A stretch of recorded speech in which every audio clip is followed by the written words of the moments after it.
Hello everyone, Matt from Model Minutes here, and welcome back to the workbench for another unboxing. This week it's going to be a quick one because I'm taking a look at this. The 1/72 scale Focke-Wulf Fw190-A8 from Airfix. So join me as I get inside the box and see what this kit is like. So without any further ado, let's get into this one. On the outside we can see we've got this image of the Fw190. I believe it's over Norway, engaging with an enemy Beaufort. No, not Beaufort, it's a Beaufighter. And up at the top right you can see we've got a price label, and that is what was paid for this at the time I purchased it, but we'll talk a little bit about that a little bit later on. Down here on the left hand side we've got our one paint scheme annotated on the aircraft that's included, but we do have an item code which is A01020 Alpha. On the little thin edge we've got some CAD renderings of the aircraft and some safety information, and then down here we've got a tooling and design date. So if you can make that out there, this was tooled in 2013, and then this particular release I have here is a 2019 kit. So not one of the more recent kits in the Airfix range, but something that pretty much remains a part of it up until this day. On the thin edge over here we've got some information about the actual FW190. It tells us we've got a length of 125mm, a width of 145, and there are 53 parts included. It does tell us the single paint scheme that's included here, and that it's a skill level 1, indicating that it should be a fairly easy kit to build. I have built a couple of these kits in the past, granted in different paint schemes, primarily the gift set paint scheme, but I don't necessarily think that as a skill level 1, the paint scheme particularly lends itself to that skill level, as modelling can be a little bit difficult. We have one Airfix flying hour, which is a coupon. Cut that out, keep it, and you can use them against more kits in your stash. So by sending them off to Airfix and getting some sort of free ones. But if you don't have your membership to the club, do still keep these, and you can send them to Models for Heroes and they can redeem them on your behalf to do their charity work. The thin edges don't feature anything different than on the front. And then here we have our painting instructions. We can see that the scheme included was flown by Feldwebel Martin Ullmann, so I've probably butchered that because my German is my strong point, in Norway in May 1945. It seems to have a relatively straightforward paint scheme in the sense that we've got two-tone upper and lower camouflage with some mottling along the fuselage, and the lower surfaces are all painted in light blue. We do have an indication here of an alternative paint scheme, an alternative decal, depending on the colour. So we either have a yellow one or a white one, depending on our preference. There may even be a note on the inside, I don't know, about why there would have been a different colour. On the artwork, you can't see it as it's just hidden by the wing. But I do quite like the artwork, which is part of the reason why I picked it up. So all the paint colour callouts are from Humbrol, as would be expected from Airfix, and we have a logo over here for Cartograph, which indicates the transfers should be produced by them, so up to a very high quality. It's always good to see our painting instructions in colour, because it just helps to make things a little less ambiguous. So now I'm going to take a look inside the box, and as usual, let's take a look at the instructions first. And the instructions are to the normal format from Airfix, with information about the aircraft at the top and a few tips down the bottom. And if we turn over the page, we have some instructional text as well as a key to the different icons that you will encounter, and then we start the assembly. We start off with the cockpit details, and there are a few of them, and they get installed into their little cockpit tub. Paint colours are all numbered as we go through. There is a pilot included, which is always good to see, and that then gets installed inside of the cockpit on the fuselage wall. It is worth noting we do also have transfers for our control panel. And after we've sandwiched our cockpit between our two fuselage halves, we come on down to add another detail inside. It does make reference of these display stands, but we haven't seen those display stands in the Airfix range for a number of years now. So granted this is a 2019 kit, I wonder if they released this more recently, this box has been deleted, because I'm not sure even if they do still manufacture these display stands. But if you did want to include a display stand of this design, you would have to open up either of these two holes using a 0.8mm drill bit. We do also have indication on the lower wing surface that we can open, sorry, not the lower wing, that's the upper wing, that we can open up two holes, which will be for the blister for the cannons. So we turn over the page, and on this page we need to install our nose cowling for our guns, and then we can add our tail surfaces, and then a small component goes in the lower wing there for the ejector ports for the spent rounds from the cannons. We then at stage 8 need to glue in our cannon barrels, and they need to be painted at this stage supposedly, because otherwise you won't get them to look correct from the lower side, because they are visible through the landing gear bays. And then here we can see we've got our two blisters, which we should have drilled holes for previously, and we glue our wing surfaces together and then join them onto the fuselage.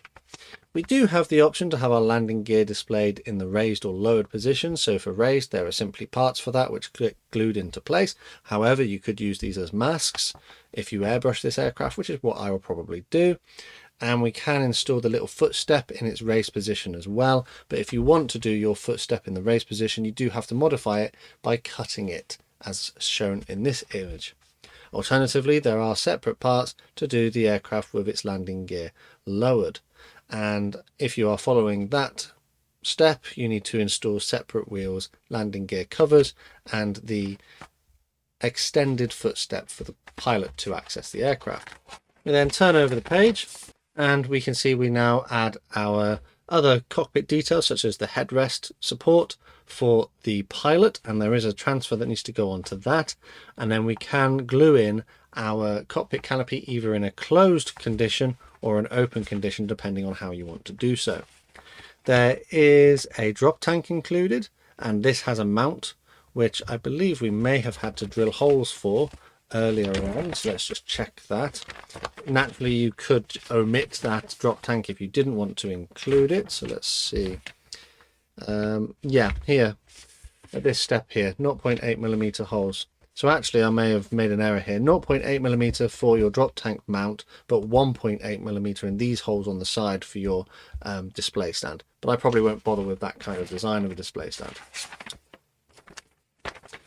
So you can install your drop tanks if you want to do so, and then move on to the engine. So the engine can be actually installed later on, and this particular aircraft does have a white band around the engine here. So this would actually be beneficial, because you could paint that off the aircraft, because it's that part there, and then install this at the end, so you don't have to worry too much about masking everything. But it would seem as though we install our retaining pin through the center of the engine component, then the sort of rotary fan and the prop and the spinner, and then it all gets glued into place. And that's it. The only other thing here is stencil data, which is printed in black and white. So let's take a look then at the decals, and there is a small sheet of decals included. They look to be printed to a good quality, as can be expected from Cartograph, and yeah, I can't see any issues with them. Registry's pretty good, colours are good, no tears or blemishes, and even the small text is relatively legible, which is good to see. We do have a spiral for the spinner, and these can be notoriously difficult to apply, but I think just taking time will make sure that you can get there appropriately. So now with that done, we can take a look at the plastic parts. And everything comes contained within this bag. So let's get it open and see what we have. And we have 1, 2, 3 light grey plastic sprues. But naturally, as mentioned, because this was a 2019 release, it's not the same plastic that you're likely to see at the moment with current releases from Airfix. And then in this little bag, we have our clear parts. So the clear parts come on their own little sprue, and you'll notice that we do have 2 rear canopy components. I'm not entirely sure what the differences are between them, but it looks as though one of them has a larger canopy part and a smaller back frame, whereas this one has a larger back frame and a smaller canopy. So this aircraft, this kit, can be used to make a slightly different variant. I think it might be able to make some sort of like F version rather than an A version, because there was an older version of this kit which actually came with underwing bombs and a centerline bomb. So there is a variant out there of a slightly different version of the kit, but I haven't seen that one in a very long time. The clear parts are moulded to a generally very nice quality, and there doesn't seem to be much in the way of flash. Mould lines, the panel lines are okay. If you were going to mask them, you shouldn't have any real problems with following them with your knife if you mask in the same manner that I do.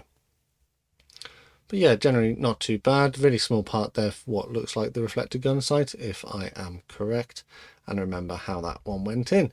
But yeah, clear parts. And then our 3 grey plastic ones. The plastic is a little bit dense, not very flexible, not as flexible as newer plastic that Airfix uses. Not overly greasy, however, which is quite good. This sprue contains our wing surfaces, and you can see on there that we've got raised and recessed details as appropriate, with some subtle hint of riveting in a few select places. We have a pilot, which is the generic pilot of this kind of time period, and from experience is generally acceptable to use. We have our drop tank, landing gear components, and wheels. The wheels here are for the lowered landing gear, and as you can see they've got a moulded sort of compressed side of it, so we must make sure to put them in the right place. Our spinner, and then the cockpit details here for our tub, along with, I believe those may be the rudder pedals or something like that, the chair, and then the ejector ports. You may notice as we look through this there is a little bit of flash in a few places that will need cleaning up, but nothing that is overly excessive. Inside of the lower wing, sorry, no, that's the upper wing. Inside the upper wing surface, you can see we've got some landing gear bay details, and then the markations for drilling out the holes for the upper wing blisters for the cannons. This features the lower wing surfaces. Again, details are quite good, not as thick as have been seen on slightly earlier releases, with some impression of other details such as the ribs there on our ailerons. We have the raised landing gear components here, as well as other parts. That's for the drop tank, landing gear legs, and smaller components. Again, a little bit of flash in places. The gates where these parts join are a little bit large, so I may have to use something a little bit finer than my snips to just ensure I don't snap them. But generally everything looks to be of a very nice quality, and the flash is acceptable and not overly excessive. As mentioned, we do have our 2 larger markations for the holes for mounting the old, or the sort of the display stand that you don't really see much from Airfix anymore. We do have the holes here that need to be opened up for the drop tank on the center line of the aircraft, but you can also see we've got those molded markations for holes for the underwing bombs, as mentioned, for the different variant of the aircraft that you can get in a different boxing, however not represented in this kit, so I'll just be ignoring that. And then finally we move on to the final sprue. Here we have a little bit of flash there that just needs cutting away, but these fuselage halves are generally quite nice. Again, details are raised and recessed as appropriate, with some subtle hints of riveting in a few places. Centerline mount for your drop tank, engine components and control panel, which are a little bit simple but generally quite nice. The prop is well represented. We have our rudder and then the upper engine nacelle with our 2 nose machine guns. And that is pretty much that. There's nothing really, well, too much cockpit detail wise on the inside walls, but enough for a representation. Not necessarily up to the standard of kits that we would expect to see from Airfix today, but still perfectly acceptable. So to wrap this one up, we had 1, 2, 3 light grey plastic sprues to a reasonable quality, and then we had 1 clear sprue with different canopy options, but obviously you need to pick the correct one for this variant. It is worth mentioning that the parts that I mentioned for the other variant of the aircraft are not included in this boxing, so if you wanted to represent that kind of aircraft, you would have to get the other kind of boxing, which we'll talk about shortly.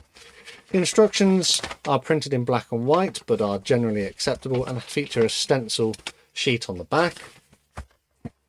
The transfers are really nice. They're printed by Cartograph. There aren't that many of them, so you should be able to make relatively quick progress with that. However, there are quite a few small stencils, which I'm not a fan of, but I think I can sort of overcome that. And then on the box, beautiful artwork, but on this side we have our painting and decal placement instructions, which is good to see. Personally, I'll probably be painting this one using an airbrush, just in the same way that I have done the previous version. So this was a gift set version. You can see that it's a lot more simple in the paint scheme, in the sense that there's less mottling, and this is a number 6, whereas this is a number 3, so they represent different aircraft. But generally this was quite a fairly acceptable aircraft to build. I built this one with the landing gear raised because a pilot is included. And yeah, it was a nice enough kit to build. I don't remember having any real fit issues. I did not bother applying a wash to this aircraft because I think you can still see the panel lines well enough. So that's something probably worth taking away. You don't need to use a wash if you don't want to. This one was built purely to try out a airbrush that I had been given as a review sample, and yeah, I think it worked quite well as a mule for that particular project. But yeah, so it's a relatively nice aircraft to build up, and it shouldn't take too long. It's just that I don't agree with Airfix that this is a skill level 1 as regards the paint scheme, as the paint scheme is a little bit more difficult with that mottling. But yeah, so I did get this around 2019 as indicated here. So the price was £6.99. Interestingly, this exact boxing is still available, or at least it was still available on the Airfix website at the time I was making this video, and it was retailing for £8.99. So that's a price increase of £2. Naturally, a lot of prices for a lot of things have gone up, so it's understandable that in the last, well, what's that, 6 years? 5 years, so in the last 5 years since this boxing was seen at this price, we've had a slight increment of £2. It is one of the slightly older toolings from the new Airfix kind of range, and you know, it's in line with other kits of this kind of quality in its standard classic range. However, you know, I would be tempted to get it a little bit cheaper than £8.99, given the fact that it only comes with one paint scheme and it's not necessarily up to the standard of current releases. But that being said, still perfectly acceptable. So as mentioned, this was released originally in 2013 as a new tool. The initial release in that year did have a more interesting paint scheme. This one, in my opinion, is a little bit bland. It doesn't feature a great deal of visual interest. It is kind of a standard Luftwaffe paint scheme and doesn't really add much variation to the one that I completed as part of the sort of gift starter set version. The paints chosen are very similar, perhaps that white band around the nose, and there is more mottling on the fuselage, so it's very similar. However, as I've mentioned as well, there was also an F8 variant which you could build from this kit, but this is missing the particular parts for that, such as those extra bombs. That version, to the best of my knowledge, hasn't actually been seen since 2013, so if you're fortunate enough to find one of those and you want to build one in that kind of style, then perhaps there may be some in the second-hand market, but I can't speak to as or when they may release that particular variant. But yeah, on the whole, not a bad kit for possibly a weekend build just to have a bit of fun, and I'll probably do exactly like I did with this version, but build this one in the same way and do so to try out an airbrush, because I get sent a few on occasion, so I'll see how it fares when I do that. But yeah, let me know, what do you think of my assessment of this kit and if my review of it was fair. Also, I'm open to any other suggestions for other videos you might like to see. As always, a quick shout out to my Model Club members. A massive thanks to these guys on screen for their extra support. To find out more about how you can join them and the perks that you get, take a look at the links in the description. There are other ways to help support the channel as well, and again, full information is underneath the video. The best way to support this channel for free though is by subscribing with notifications turned on so you never miss a modelling upload. Finally though, the last thing to say is a massive thank you to you for watching this one, and I'll see you on the workbench again next time.